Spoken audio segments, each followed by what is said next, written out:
મૂકીને નીકળું જ છું. ઓકે? હા હા. અરે વિવેક, એ વિવેક, તારો ફોન વાગે છે. કોણ છે આ? ધીરજ જેવી વસ્તુ હોય કે નહીં માણસમાં? તન્નુ?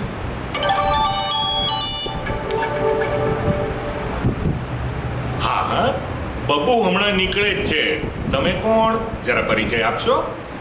લ્યો, કાપી નાખ્યો ફોન. હાલ છે, કોણ ઉધારશે આ જનરેશનને? નામ ફેરવી નાખે છે ને કામ પણ ફેરવી નાખે છે. આ ઘરમાં હાજર છે એ મા બાપ સાથે વાત કરવાનો સમય નથી, અને અહીંયા છાશવારે ફોન કરી કરીને અપડેટ લેવાય છે. બોલો. ઓ લાડ સાહેબ, ક્યાં હે? આમ સજી ધજીને ક્યાં ઉપડ્યા? રખડવા. રખડવા? શું પપ્પા, તમે પણ સીઆઈડી ઓફિસરની જેમ ઇન્વેસ્ટિગેશન કરો છો? અરે કોલેજનો સમય થયો હોય તો કોલેજ જ જતો હોઉં ને. આ તો ક્યારેક અજાણ્યા ફોન આવે તો ઇન્વેસ્ટિગેશન પણ કરવું પડે ને બબુ. બાબુ, એટલે હા, કોણ છે? કોણ છે આ? ચાલ, આનો પરિચય મળશે મને. એ તો મારી ક્લાસમેટ છે. એમાં શંકા શું કરો છો? ક્લાસમેટ છે? ક્લાસમેટ છે કે સોલમેટ છે? કોલ કરીને કંઈક વિશેષ જ કાળજી લેવાય છે તમારી, એટલે ખાલી આમ પૂછું છું. આ તો એ તો કોલેજમાં સાથે હોય એટલે કોલ કરીને પૂછે, પણ એ તો જસ્ટ ફ્રેન્ડ છે પપ્પા. જસ્ટ ફ્રેન્ડ છે? જસ્ટ ફ્રેન્ડ છે? પણ આ મેસેજ અને કોલ હિસ્ટ્રી જોતા આ ક્લાસમેટ કરતા કંઈક વિશેષ હોય ને એવું લાગે છે. ને તું આવા ફેલ ફતૂર કરવા માટે કોલેજ જાય છે? આ તારી કોલેજની ફી કેવી રીતે ભરું છું એ તને ખબર છે?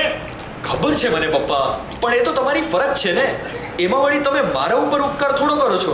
હા, તો સારામાં સારું ભણવું એ પણ તારી ફરજ છે ને. અમે તો અમારી ફરજ બજાવીએ છીએ, પણ તમે તમારી ફરજ બજાવવાનું ચૂકી જાઓ છો આવા મોજ શોખ કરવામાં, સમજો ને?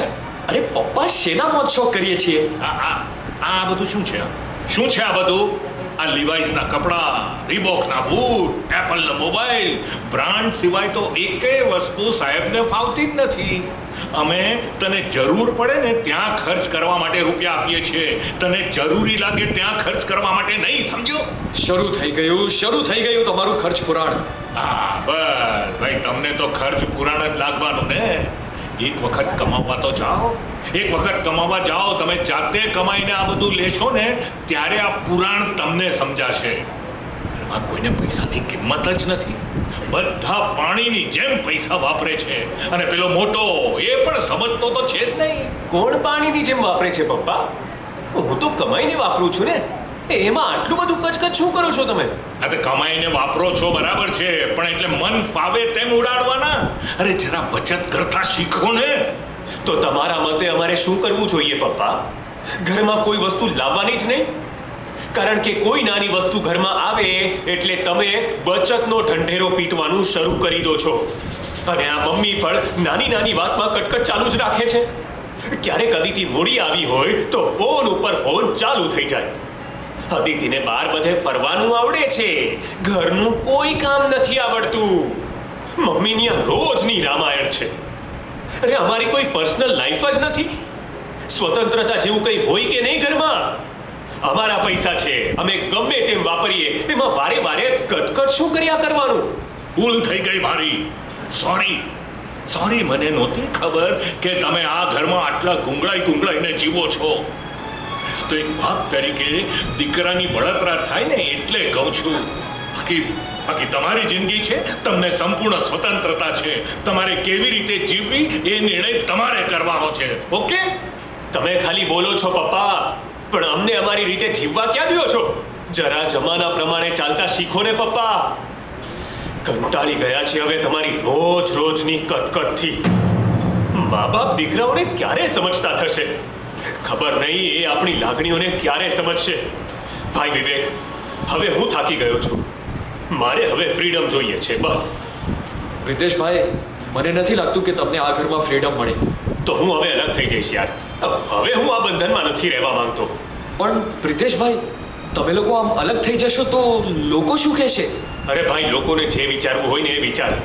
લોકોની ચિંતામાં આપણે થોડું પડી મરાય. ઓફિસે જાઓ તો બોસની કટકટ, ઘરે આવીએ તો બાપની કટકટ, અને રૂમમાં જઈએ તો બૈરાની કટકટ. હવે સહન શક્તિની પણ કઈ લિમિટ હોય કે નહીં? અને અદિતિએ તો મને ક્યારનું કહી દીધું હતું કે મને આ ઘરમાં નથી ફાવતું, એટલે હવે મારે તો અલગ થયા વગર છૂટકો જ નથી ભાઈ.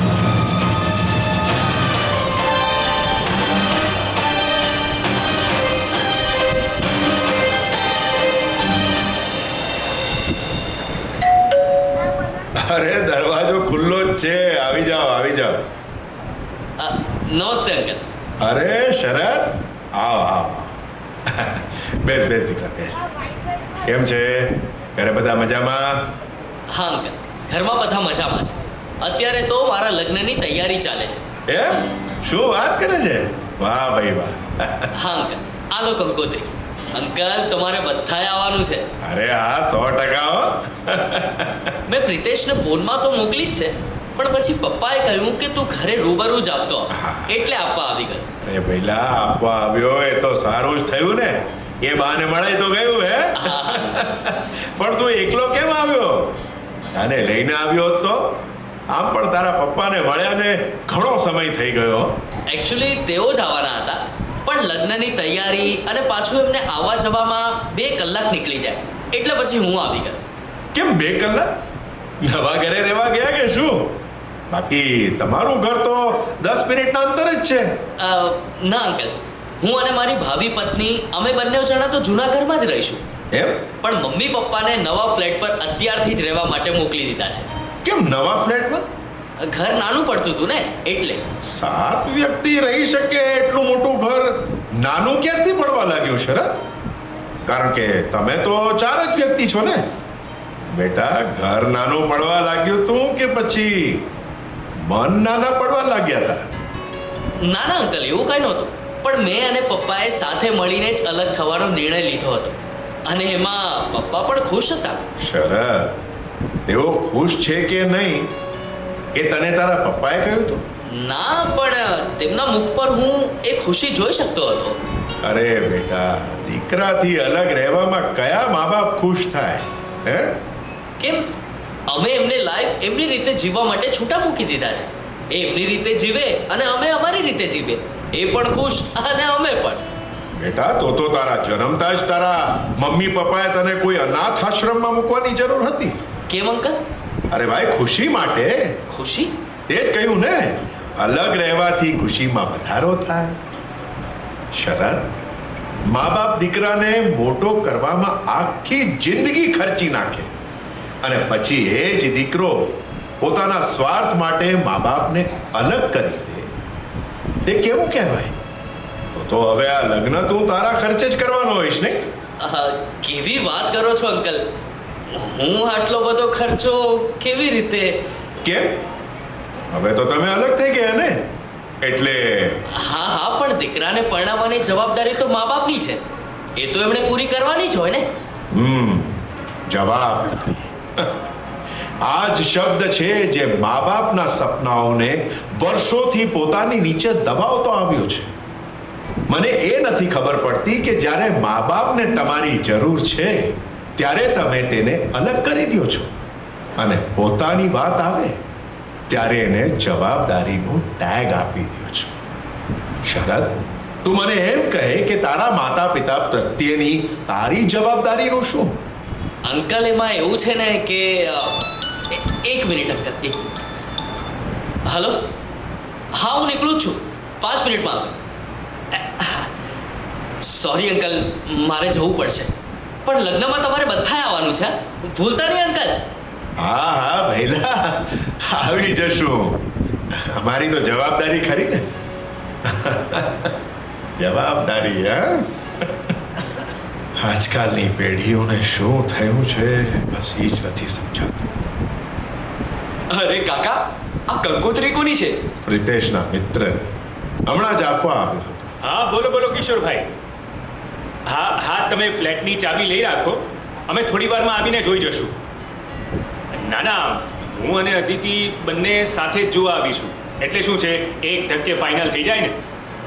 હા હા હા, મળીએ કિશોરભાઈ. હા, ઓકે. ફ્લેટ? કોના માટે ફ્લેટ જોવા જાય છે? કાકા, જવા દો ને. જો તું વાત ના બદલ અને જે હોય તે બોલ. એકચ્યુઅલી કાકા, મમ્મી પપ્પાને કારણે ભાઈ અને ભાભીએ અલગ થવાનો નિર્ણય લીધો છે. શું અલગ થવાનો નિર્ણય? આ ઘરમાં તને એવી તે શું તકલીફ પડી ગઈ કે તે અલગ થવાનો નિર્ણય લીધો છે? કાકા સાચું કહું ને તો આ ઘરમાં તકલીફ સિવાય બીજું કાંઈ જ નથી. બસ આખો દિવસ કટકટ જ કર્યા કરવાનું. આપણી ભૂલ હોય કે ન હોય એમનું ભાષણ ચાલુ જ થઈ જાય. બસ આટલી અમથી વાતમાં અલગ થવાનો નિર્ણય લઈ લેવાનો? હવે પ્રિતેશ, જો તું વિચાર, તારે ઓફિસમાં બોસનું નથી સાંભળવું પડતું? કાકા એ તો સાંભળવું જ પડે ને. તો પછી તમારાથી કોઈ ભૂલ થઈ જાય તો આપણી ભૂલ સુધારવા મા બાપ બે શબ્દો કહે એમાં શું મોટી તકલીફ પડી જાય છે? કાકા બે શબ્દો કહે તો ક્યાં કોઈ પ્રશ્ન જ છે? આ તો આખું ભાગવત ભરાઈ જાય એટલું ભાષણ આપી દે છે. પણ એ ભાષણ છે તો તમારા સારા માટે જ ને. અરે પણ કાકા, માપમાં હોય તો સારું લાગે ને, પણ વાતે વાતે સંભળાવે એ થોડું ગમે. હવે ગયા મહિનાની વાત કરું. હવે હું રીલ્સ બનાવવા માટે સેલ્ફી સ્ટિક અને બીજી 2-3 વસ્તુ લાવ્યો હતો. તે દર વખતે એમનો એક જ સવાલ કે આની શું જરૂર છે, તમે ખોટા ખર્ચા કરો છો, હવે જરૂર હોય તો જ લીધી હોય ને, એમાં વાતે વાતે શંકા શું કરવાની? હવે કાકા 2 દિવસ પહેલાની જ વાત કરું. આ આદિતિ એની કોઈ ફ્રેન્ડ સાથે શોપિંગ કરવા ગઈ હતી, તો ત્યારે એક ડ્રેસ એને ગમી ગયો તો એ લઈ આવી. મમ્મીને ખબર પડતા જ ઘરમાં તો મહાભારત શરૂ થઈ ગયું. અત્યારે ડ્રેસની શું જરૂર છે, બચત કરતા શીખો ને. આમ વાતે વાતે એનું ખર્ચ પુરાણ અને બચતનું ગણિત શરૂ થઈ જાય છે. હવે એટલી તો ખબર પડે ને કાકા, અમે નાના થોડા છીએ. તમારી વાત સાચી છે, પણ આ વાતમાં તારા મમ્મી પપ્પા પણ ખોટા નથી. તેમને કપડાનો પ્રશ્ન નથી, તેમને એ પ્રશ્ન છે કે કબાટ ભરાય એટલા નવા કપડાં હોવા છતાં અત્યારે બીજા કપડાં લાવવાની શું જરૂર છે? ને અત્યારે તો રોજ નવી નવી ફેશન આવતી જાય છે. ફેશન ઓલ્ડ થયા પછી કપડાં નવા હોવા છતાં તમે થોડા પહેરવાના છો એ કપડાં. આને તો ખોટા ખર્ચા જ કહેવાય ને બેટા. પણ કાકા આદિતિ ઓફરમાં ડ્રેસ લાવેલી હતી, એમાં પણ એણે પૈસાની બચત તો કરી જ ને. હા કાકા, મેં પણ ઓનલાઈન સારું એવું ડિસ્કાઉન્ટ હતું એટલે લીધું હતું. અરે પણ દીકરા, આપણા કામનો હોય કે ન હોય, ડિસ્કાઉન્ટ જોઈને લઈ લઈએ, પછી ભલે ને ગમે એટલું સસ્તું હોય પણ ખરીદ્યા પછી આપણે ખરેખર વાપરીએ નહીં તો વેસ્ટેજ જ કહેવાય ને બેટા. ને આ ઓફર તો તમારી જેવા જુવાનિયાઓને લલચાવવા માટે એક માર્કેટિંગ સ્કીમ જ છે. બાકી ગમે એટલું સસ્તું વેચ્યા પછી પણ ફાયદો એમનો જ છે અને અંતે નુકસાન તો આપણે જ ભોગવવાનું છે. કાકા પણ આ બધા ખર્ચા અમે કમાઈને કરીએ છીએ, આટલું તો સમજો. એમના પૈસે થોડી લીલા લેર કરીએ છીએ. અરે કમાઓ છો તો એનો મતલબ એવો થોડો છે કે બધું વાપરી જ નાખવું. અરે ભાઈ, બચત તો કરવી પડે ને. પ્રિતેશ, તમને જે મહેનત કર્યા વગરની વસ્તુઓ મળી ગઈ છે તેની પાછળ તમારા માતા પિતાની વર્ષોની ભેગી કરેલી બચતનું જ પરિણામ છે. તેઓ બચત કરે છે અને તમારી પાસે કરાવવાનો આગ્રહ રાખે છે. એ બધું તમને જ કામમાં આવવાનું છે. આ બધું તમારા માટે જ છે ને. પણ કાકા મને એ સમજાતું નથી કે બચત કરવાના ચક્કરમાં અમારે અમારી લાઈફ એન્જોય જ નહીં કરવાની. હે, અમે પછી કેટલી જગ્યાએ સેક્રિફાઈસ કરીએ. ઓહો હો હો, તમે તે વળી શું સેક્રિફાઈસ કરી નાખ્યું? સેક્રિફાઈસ તો બેટા એમણે કર્યું છે, એમણે. તમને ભણાવવા ગણાવવામાં અને તમારા મોજ શોખ પૂરા કરવામાં એમણે બધું સેક્રિફાઈસ કર્યું છે. હા પણ કાકા તમે એક વખત તારા પપ્પાને કંપની તરફથી કાશ્મીરની ટ્રીપનું આયોજન થયું હતું, તેમાં જવાનું હતું. અચાનક એક દિવસ મને કહ્યું કે મેં જવાનું બંધ રાખ્યું છે. પૂછતા ખબર પડી કે તમારા બંનેની સ્કૂલની એક્ઝામ હતી એ સમયે. મેં કીધું કે હું છું ને, હું ધ્યાન રાખીશ, પછી ક્યારે આવો મોકો મળશે. પણ પછી ક્યારેક વાત એમ કહી એમણે વાતને ત્યાં જ ટાળી દીધી અને પછી ક્યારેય બહાર ફરવા જવાનો સમય તેને મળ્યો જ નહીં. જો કે એવા સંજોગો પણ ઊભા ન થયા. અને હા, તમારા બધા ખર્ચા પૂરા કરતા જે કંઈ બચત થતી એનું તેઓ સોનું લઈ લેતા. આજે અદિતિના ગળામાં જે 10 તોલાનો હાર છે ને, એ એમના સેક્રિફાઈસના પ્રતાપે છે બેટા. આ તમે શું વાત કરો છો કાકા? મમ્મી પપ્પા પોતાની બચતના પૈસામાંથી સોનું ખરીદતા હતા? અને એ બધું ભેગું કરેલું સોનું એમણે અમને આપી દીધું. આ તો અમને ખબર જ નહોતી. ખરેખર હવે સમજાયું એમનું બચતનું ગણિત. પણ કાકા, આવું કોઈ દિવસ અમને કે તો અમને ખબર પડે ને. આવું સેક્રિફાઈસ કરીને કંઈ સંભળાવવાનું થોડું હોય. નિસ્વાર્થ પ્રેમ હોય ત્યાં જ આવું સેક્રિફાઈસ થઈ શકે. અને વિવેક, તું શું એમને ફરજ ગણાવતો હતો? ફી ભરવી એ એમની ફરજ છે, એમાં શું નવાઈની વાત છે એમ? એ કઈ રીતે તારી ફી ભરે છે એનો ખ્યાલ પણ છે તને? રોજ બિચારો ઓવરટાઈમ કરે અને રવિવાર તથા કોઈ પણ તહેવારે મોજ શોખ કર્યા વગર એક્સ્ટ્રા ટાઈમ ભરે ત્યારે તારી ફી ભરાય છે. પોતે દર વર્ષે સાદા કપડાને અને તમને બ્રાન્ડેડ કપડાં પહેરાવે છે. આટલું બધું કરવા છતાં તમે ભણવામાં ધ્યાન ના આપો અને આવા ફેલ ફતૂર કરો તો તમને ટકોર કરવાનો પણ અધિકાર નથી એમને? બેટા, મા બાપની ટકોરમાં પણ પ્રેમ છુપાયેલો હોય છે, નર્યો પ્રેમ. પણ કાકા, આવી રીતે પ્રેમ જતાવે તો? અરે ભઈલા, પ્રેમ આઈ લવ યુ બોલીને બતાવવાની વસ્તુ નથી. એ તો સામેવાળાની કેર કરીને જતાવવાનો હોય છે. તમે સહેજ પણ બીમાર પડો એટલે દોડીને સારામાં સારી હોસ્પિટલમાં લઈ ગયા છે. અને તારા પપ્પા મોતિયાનું ઓપરેશન કરાવવા અને તારી મમ્મી જોઈન્ટનું ઓપરેશન કરાવવા સમય અને અનુકૂળતાની રાહ જુએ છે. એ તેમનો પ્રેમ નહીં. તારા ડોક્ટર બનવાના સપનાને સાકાર કરવા પોતાનું ઘર બેંકમાં ગીરવે મૂકી ને દર મહિને લોનના હપ્તા ભરી રહ્યા છે. એ એમનો પ્રેમ નહીં. હા, પણ કાકા, પ્રિતેશ, તારી ઈચ્છા પ્રમાણે ધામધૂમથી તારા લગ્ન થાય તે માટે 1.5% વ્યાજે તેઓ રૂપિયા લઈ આવ્યા. એ એમનો પ્રેમ નહીં. તારા મમ્મી જ્યારે પોતાના ભાગનો કોળિયો પોતે ભૂખ્યા રહી તમારા મુખમાં મૂકે છે, એ એમનો પ્રેમ નહીં. પોતાના સપનાઓને તમારા ઉછેર માટે ન્યોછાવર કરી દે છે, એ એમનો પ્રેમ નહીં.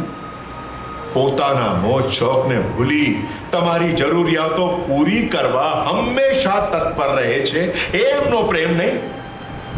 2 નોકરીઓ કરી પોતાની જાતને તમારા ભણતર માટે નીચોવી નાખી, એ તેમનો પ્રેમ નહીં. પોતાના પગમાં ઘસાઈ ગયેલા ચપ્પલ રાખી તમને રિબોકના બૂટ પહેરાવે, એમનો પ્રેમ નહીં. પોતે રબર બેન્ડ મારી મોબાઈલ વાપરે છે અને તમને એપલનો મોબાઈલ લઈ આપે, વાહ વાહ, એમનો પ્રેમ નહીં. દીકરાઓ, તમારા પપ્પા તમને બંનેને ખૂબ પ્રેમ કરે છે. તેને તમારા પ્રત્યે અપાર લાગણી છે બેટા, પણ એને જતાવતા નથી આવડતું. માં તો ક્યારેક દીકરાના માથે હાથ પ્રસરાવી પ્રેમ જતાવી દે છે, પણ પિતા, એને તો એ પણ ખબર નથી કે પ્રેમ જતાવવાનો પણ હોય છે. તમારી જવાબદારી નિભાવવામાં તેઓ પ્રેમની પરિભાષા શીખવાનું જ ભૂલી ગયા છે. અને હા પ્રિતેશ, પાછા અલગ થવાની વાત તમારા પપ્પાને ખબર ન પડે ને એ ધ્યાન રાખજો.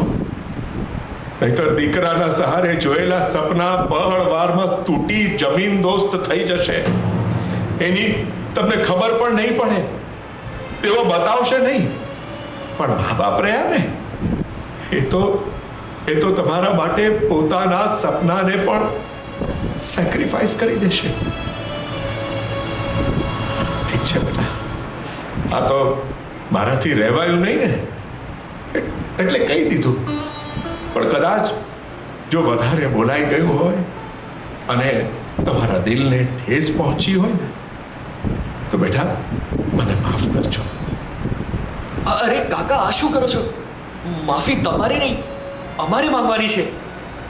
અમારા મમ્મી પપ્પાની ખબર નહીં અત્યાર સુધીમાં કેટલીય વાર એમની પ્રેમની મીઠી ટકોરને અમે કચકચ માનીને એમને ન કહેવાનું કીધું હશે. ખરેખર બહુ મોટી ભૂલ કરી છે અમે લોકોએ. કાકા, સાચા પ્રેમની પરિભાષા આજે સમજાણી. જો આજે તમે આ બધું કહ્યું ના હોત ને તો કદાચ મારી મૂર્ખામીના કારણે મેં બહુ ખોટો નિર્ણય લઈ લીધો હોત. તમારો ખૂબ ખૂબ આભાર કાકા.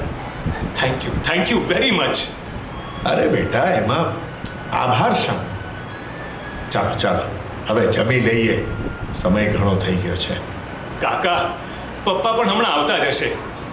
એ આવે પછી આપણે બધા સાથે બેસીને જમીએ ને, બહુ મજા આવશે. હા ને, એ તો 100%ની વાત કરી હો તે.